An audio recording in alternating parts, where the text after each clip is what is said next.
दोस्तों सब्सक्राइब करें आपका वीडियो को और साथ ही घंटे को दबाएं ताकि आप भी वीडियो देख सकें सबसे पहले। जान लीजिए सब्सक्राइब करना बिल्कुल फ्री है। भोजपुरी में करीब 170 के आसपास फिल्में रिलीज होती हैं और उत्तर प्रदेश, बिहार, झारखंड समेत देश और साथ विदेश में भी भोजपुरी फिल्में धूम मचाती हैं। और इनकी कमाई और इनके अभिनेत्रियों की कमाई कितनी होती है पर शायद ही किसी की नजर जाती होगी। आज हम आपको बताएंगे कि भोजपुरी फिल्म इंडस्ट्री में एक फिल्म के लिए कौन हीरोइन कितना चार्ज देती हैं। हम बात करेंगे भोजपुरी के 4 अभिनेत्रियों के बारे में। सबसे पहले बात करते हैं अमरपाली दुबे की। भोजपुरी सिनेमा में सबसे महंगी हीरोइन अमरपाली दुबे का नाम आता है। भोजपुरी फिल्म के हार्ड अदाकारा अमरपाली दुबे इन दिनों भोजपुरी फिल्मों में सबसे कामयाब अदाकारों में से एक है। करीब 1 दर्जन फिल्मों की अपार सफलता के बाद अमरपाली दुबे सुर्खियों में हैं। यही नहीं, अमरपाली दुबे अपने फीस को लेकर चर्चा में बनी हुई हैं।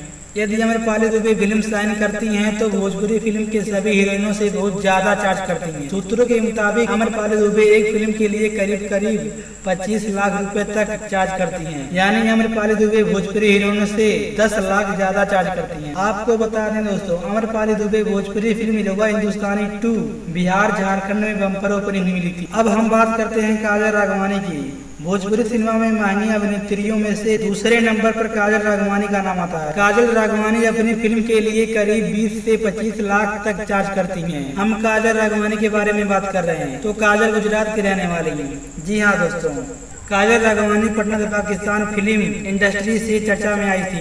कई भोजपुरी एक्टर के साथ काजल की सफल जोड़ी मानी जाती है। काजल की भोजपुरी फिल्म मेहंदी लगा के रखना भोजपुरी बॉक्स ऑफिस पर जबरदस्त सुपर डुपर हिट हुई। अब हम बात करेंगे अक्षरा सिंह की। भोजपुरी टॉप अप अभिनेत्री तीसरे नंबर पर अक्षरा सिंह का नाम आता है। अक्षरा सिंह को भोजपुरी की चुलबुली अदाकारा कहा जाता है।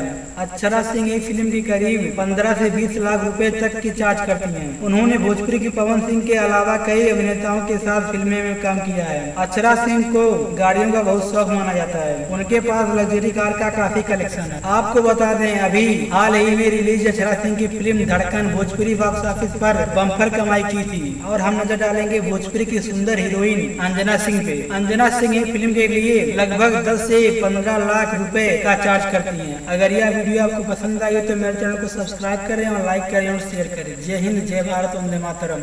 आपका वीडियो।